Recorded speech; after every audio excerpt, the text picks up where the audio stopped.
Guys, ayun nandito tayo ngayon sa Sakura Farm. Ito po yung nasa loob ng compound ng Hates Farm. So, ito yung Sakura tree. Ito daw po yung Sakura tree. Tama no? Sakura tree. Ito yung guys, ito yung mga trees na nasa Japan. Ayan. Pag lumaki ito guys, magandang tignan, tsaka maraming bulaklak. Since medyo maliit pa lang, kaya yan, pinalalaki muna nila. After 5 years daw po, lalaki ng todo yan. Ayan, magiging akala mo nasa Japan ka na pagka nandito ka. So sa ngayon kasi medyo maliit pa lang. Ayan guys, ang dami oh.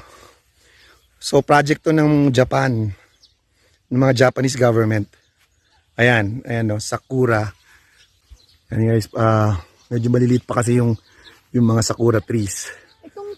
Itong mga to, nagulat sila kasi after 2 years, nagsa-flower na siya. Usually sa Japan and Korea, 5 years, after 5 years pa na bago siya magkakaroon ng flower. 2 years pa lang, nag-flower meron na. So, kasi experimental stage din, tinitingnan nila. I see. So, ibig sabihin, talagang bagay siya dito sa climate dito. Yes, oo, galing ano? Kaya, na yun, perfect talaga sa ato. Kasi pinili talaga ng mga Japanese kung saan nila ilalagay yung tree eh. Okay. Ang galing ano? So, parang Japan na tong lugar na to pag, so, parang, pag nagsipaglakihan na yan. So, they will be adding more sakura trees. Okay. In all over. Benguet? Over? Yes, sir, all over. In the Philippines? Hindi, sir. Siguro dito lang? Kasi it worked eh. And then they'll try specifically other areas, Atok lang kasi malamig nga naman yes, yung sir. yung Pero climate. Pero other areas also. But more specific siguro sa northern area. Pati yan, yung mga nasa taas na yan? Yes, sir. All those ones, the bushes. Okay. Ayan guys marami tayong naikutan ngayon dito sa adventure natin, location hunting in Baguio City and Benguet. Pati yung nito, pag tingnan nyo, carpet grass, kaya carpet grass lang pwede kang magpaa-paa pag nandito kayo. Oo nga, nag-bounce lang yung paa mo. Yes, sir, mag-bounce kayo. Kaya mostly yung mga nandito, hindi na sila nakasapatos eh. Oo, hindi na nagsasandals. Nakapaa-paa na talaga sila. So parang grounding na din.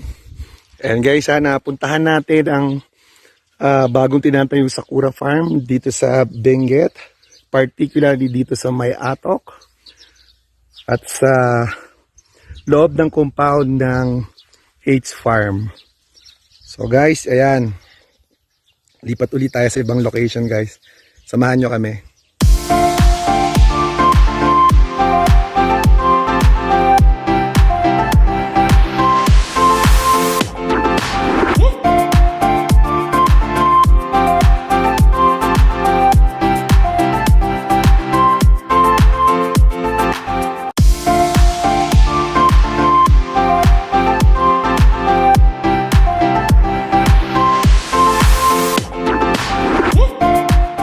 Guys, dito kami ngayon sa ibang part ng Atok na meron ding farm, tapos may grotto raw sa banda doon, may grotto daw po, pupuntahan namin. Ayan guys, samahan nyo kayo, pupunta kami ng grotto ngayon. Ayan guys kabilang side naman to. Ayan, lumalapit na sa atin yung fog guys, yan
Ayan guys, oh, daming Cactus halaman, no? and succulents. Actually, yung mga nabibili nyo ng 2,000 sa Manila, mabibili nyo lang dito ng 500. Mga rare na cactus, andun. Oo. Yan. Kahit saan ka tumingin dito guys, puro clock, Mga halaman, succulents, ayan, no? Mga cactus, no? Karamihan cactus guys, oh. Wow, ganda, oh. mga Ganda ng cactuses. bulaklak, oh. Mga yan. Ayan guys, oh. Mga 2,000 sa 2,500. Meron pa yung ano, bibili mo lang dito ng 300, 250. Marami rin ganito sa ano, nakita ko sa Mines View Park. No, yung mga tinitinda nila. Pero yung mga common yun, ito yung mga rare. Ah, okay. May rare, merong common kasi. Ang ganda guys, oh. Kaya dito na lang kayo, pag ano, Dito nilang bibili. dito na lang kayo din bibili. Ayan, ang ganda, oh. Ayan guys, samahan niyo pa kami. Pupunta daw tayo sa grotto. May grotto daw sa kataas-taasan nito. Akyat tayo sa pinaka-grotto.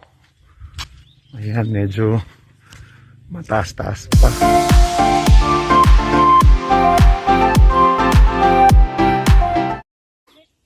Palagay ko yung bahay na yun may nilulutong pinikpikan guys. Yung local dish nila dito na ano, yung manok o kaya yung pato, yung pinapalo bago lutuin, pinapalo-palo yung katawan, kaya masarap siya pag kinain mo, malasa. Ayan, baka nagluluto yung bahay na yun ng pinikpikan.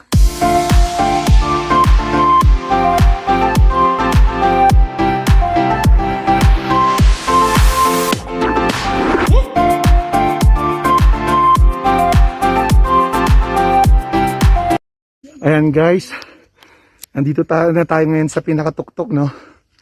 Sa pinakagrotto. Makita natin. Ayan po siya guys, ang ganda. Medyo nakakahingal nga lang paakyat. Tinamad na ako. Pero worth it naman guys. Sa ganda ng view. Saka sa ganda ng grotto na to. May grotto din sa loob.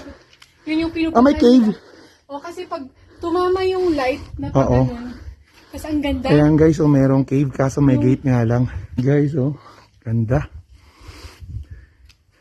Nako. Pag Kung gusto niyo pumunta rito guys, kailangan makita niyo tong lugar na to. Kailangan mapuntahan niyo to. Napakaganda. And guys, dito raw tong limelight, parang gano'n. oo, itong parang pinakamaliit na cave. Palit lang po siya. Ayan po. So parang praying area daw po to. Tapos pagka yung sunlight tumama po diyan sa opening na yan. Ang ganda daw ng effect na yan. Siyempre, papasok yung sunlight dito. Tatama dun sa nagdadasal. Napakaganda raw ng effect, guys. Guys, nasa pinakatuktok na tayo nung grotto. Napakaganda talaga ng view dito, guys. Ako, kailangan nyo itong ma-experience. Itong na-experience ko na to. Tignan nyo, guys. Oh, magti 360 ako. Halos wala na rin kami makita. Dahil nga sa fog. Ayan guys, ang ganda. Napakaganda, napakataas ng lugar na to. Medyo malulula ka nga lang. Makikita mo pa dito. Oo.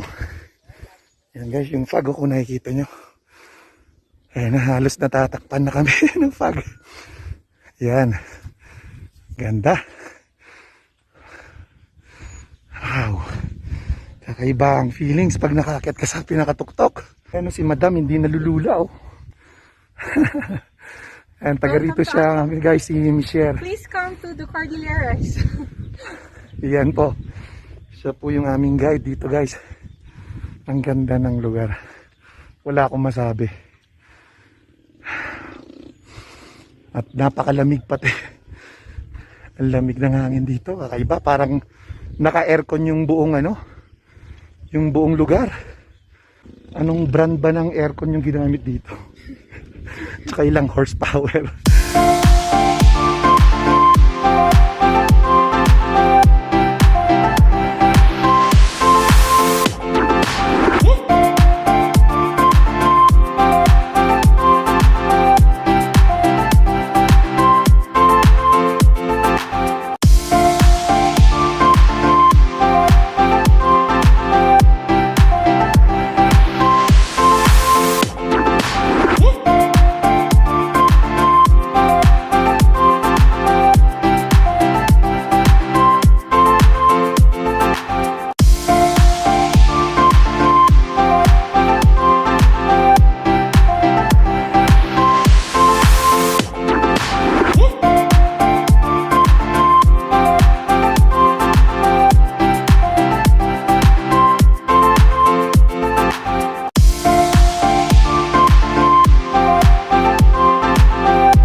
ito yung strawberry farm. Tapos, nandito yung mga stalls ng mga nagtitinda ng mga strawberry. Ayan, ayan po. Ayan, strawberry farm sa La Trinidad, Benguet. Yung farm, tsaka yung mga tindahan mismo nandito. Magkakasama sila lahat. Pagpunta mo ng strawberry farm, diretso bili ka na ng mga strawberry products. So yes, titikman natin yung yung strawberry coffee. Oo. Ngayon ko lang narinig strawberry coffee. Hindi coffee wine, coffee barako. Ah, coffee wine. Barako siya. Ayan guys, tikman natin. As in talaga matitikman nyo yung barako, pagka-barako. Wow. Oo nga. Oo. Para kang minom ng kape na lasang alak. Oo. Kape siya na wine. Mm. Oo. Okay. Bagong experience yun guys. Masarap. May aftertaste siya. Ayan guys, ang dami. Yan ang strawberries. Itong yung may bubong na yan, yung may takip na yan, yan ang mga strawberries. Lettuce naman daw to tong yan. Bali nursery pass siya. So lahat ng mga nakatakip na yun. Strawberries. Ayan guys, yan. Ayan, may fog na banda ron, no? Yan. Strawberries natin. Ayun, no? Mga strawberries. Ayun. Guys, tingnan nyo, ha? Yan. Strawberries. Ayun. Ayan, guys, yan. Wala pa siya masyadong bunga. Yan, ha? Ayun. Tignan natin yung iba. Wala pa masyadong bunga. Ayan guys, andito ngayon tayo sa La Trinidad, Benguet. Nasa overlooking na restaurant po tayo. Ayan. Isa sa pinakakilalang restaurant daw dito. Na mura na masarap daw yung luto. So, yun guys, subukan natin, try natin. Guys, experience natin tong restaurant na to.